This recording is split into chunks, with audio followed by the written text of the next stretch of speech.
में पिछले 4 दिनों से फंसे 40 मजदूर अभी भी निकाले नहीं जा सके हैं। हालांकि उन्हें निकालने की हर कोशिश जारी है। टनल में रेस्क्यू कार्य में लगी ऑगर मशीन के ड्रिल मशीन करने वाले पार्ट में खराबी आने के बाद उच्च क्षमता की दूसरी अमेरिकी ऑगर मशीन को दिल्ली से मंगाया गया है। इस अमेरिकी मशीन को टनल में इंस्टॉल करने की प्रक्रिया अंतिम चरण में है। गोड्डा जिले के टाउन थाना क्षेत्र स्थित पथरा में दो गुटों में जमकर मारपीट हुई। बुधवार को मूर्ति विसर्जन के दौरान वर्चस्व को लेकर दोनों गुटों में भिड़ंत हो गई। वहीं बीच बचाव में पहुंची पुलिस की टीम पर पत्थरबाजी की गई। इस विवाद में एक दरोगा सहित करीब 1 दर्जन लोग घायल हो गए। कुछ यादव टोला के थे, कुछ महतो टोला के युवक इसमें शामिल थे। पुरानी रंजिशे के कारण ही दोनों गुटे भिड़ गई। इस दौरान दोनों तरफ से जमकर लाठी डंडे चले। झारखंड विधानसभा अपना 23वां स्थापना दिवस मनाने जा रहा है। इस बार का स्थापना दिवस काफी खास होने वाला है। स्थापना दिवस कार्यक्रम की शुरुआत दिन के 11 बजे से होगी। वहीं सांस्कृतिक कार्यक्रम में बॉलीवुड सिंगर जावेद अली और गजल गायक कुमार सत्यम की प्रस्तुति होगी। कार्यक्रम की रूपरेखा लगभग तैयार हो चुकी है। सांस्कृतिक प्रस्तुतियों के क्रम में फिल्मी गानों के साथ साथ हास्य भी होगा। हास्य कलाकार रविंद्र सोनी भी अपनी प्रस्तुति देंगे। झारखंड विधानसभा स्थापना दिवस कार्यक्रम की शुरुआत 23 नवंबर को दिन के 11 बजे से होगी। रोड में पीएम मोदी के कार के आगे अचानक एक महिला दौड़ पड़ी। कहा जा रहा है कि प्रधानमंत्री की सुरक्षा घेरे को तोड़ते हुए वह महिला अचानक काफिले के सामने आ गई थी, लेकिन तुरंत ही मामले को संभालते हुए एसपीजी की पूरी टीम हथियारों के साथ तैयार हो गई। एसपीजी और जिला पुलिस के अधिकारियों ने महिला को तुरंत काफिले के सामने से हटाया।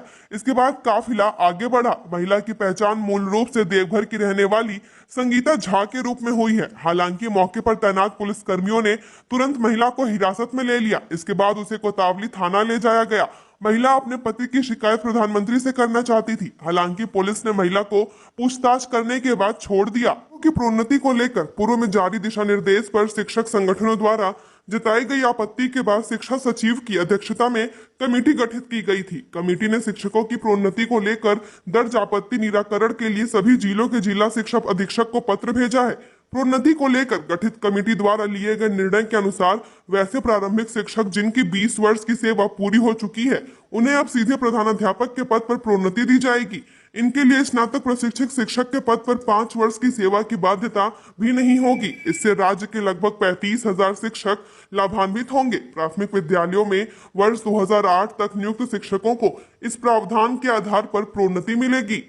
थाना क्षेत्र की केवड़ा पंचायत के कारुडिया गांव में एक 10वीं के छात्र की बेरहमी से हत्या कर दी गई है। छात्र की पहचान कांडे पाहन के रूप में हुई है। बताया जा रहा है कि नकाबपोश अपराधियों ने इस घटना को अंजाम दिया है। घटना मंगलवार रात की है। पुलिस के अनुसार यह मामला शुरुआती जांच में प्रेम प्रसंग से जुड़ा हुआ दिख रहा है। अपराधियों ने बुधवार को दोपहर 3:30 पर भारत फाइनेंस की महिला कर्मी नैन्सी पांडे से 1 लाख रुपए नकद व स्कूटी लूट लिया। घटना सदर थाना क्षेत्र अंतर्गत इचाक पोचरा मुख्य मार्ग पर घटी। सीपीआईएम की रांची जिला कमेटी की ओर से 17 नवंबर को रैली और जनसभा का आयोजन किया जाएगा। आयोजन बुंडू में किया जाएगा।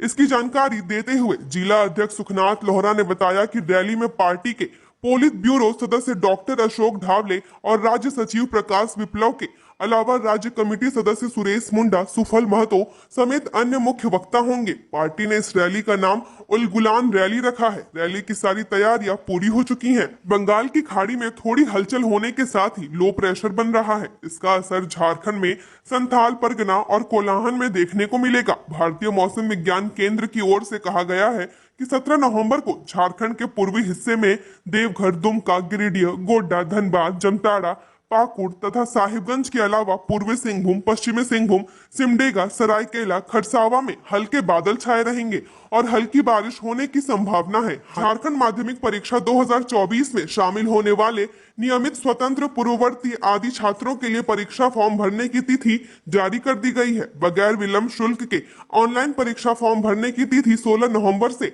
2 दिसंबर तक निर्धारित की गई है। चालान के माध्यम से शुल्क जमा करने की अंतिम तिथि 6 दिसंबर है। विलंब शुल्क के साथ परीक्षा फॉर्म भरने की तिथि 3 दिसंबर से 9 दिसंबर तक व बैंक चालान से शुल्क जमा करने की अंतिम तिथि 12 दिसंबर निर्धारित है।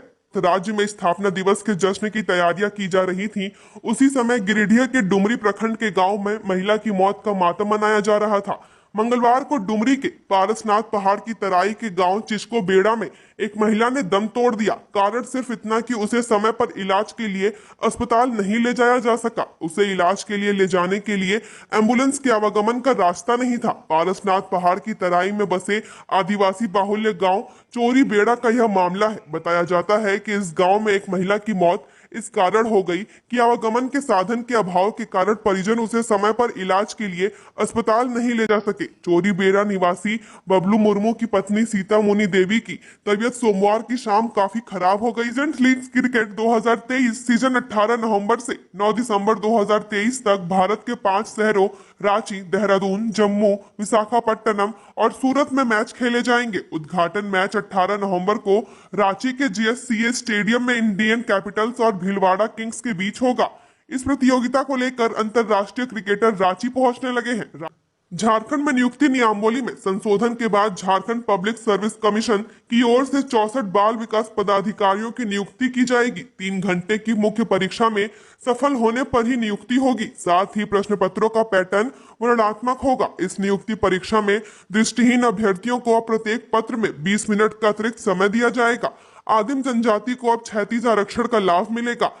दिव्यांग अभ्यर्थियों को सक्षम पदाधिकारी से प्राप्त प्रमाण पत्र के आधार पर लिखित परीक्षा में अन्य परीक्षा की तरह सुविधा प्रदान की जाएगी। जेपीएससी ने 64 पदों पर नियुक्ति के लिए आवेदन मंगाने की प्रक्रिया शुरू कर दी है, लेकिन राज्य सरकार द्वारा आरंभ में भेजी गई नियुक्ति नियमावली में मुख्य परीक्षा का पैटर्न सही दृष्टिहीन तथा दिव्यांग अभ्यर्थी के लिए कोई दिशा निर्देश स्पष्ट नहीं थे। फलस्वरूप आयोग ने महिला, बाल विकास एवं सामाजिक सुरक्षा विभाग को पत्र भेजकर स्थिति स्पष्ट करने का आग्रह किया था। इसके बाद विभाग ने आयोग को संशोधित नियमावली भेजकर नियुक्ति प्रक्रिया आरंभ करने का आग्रह किया है।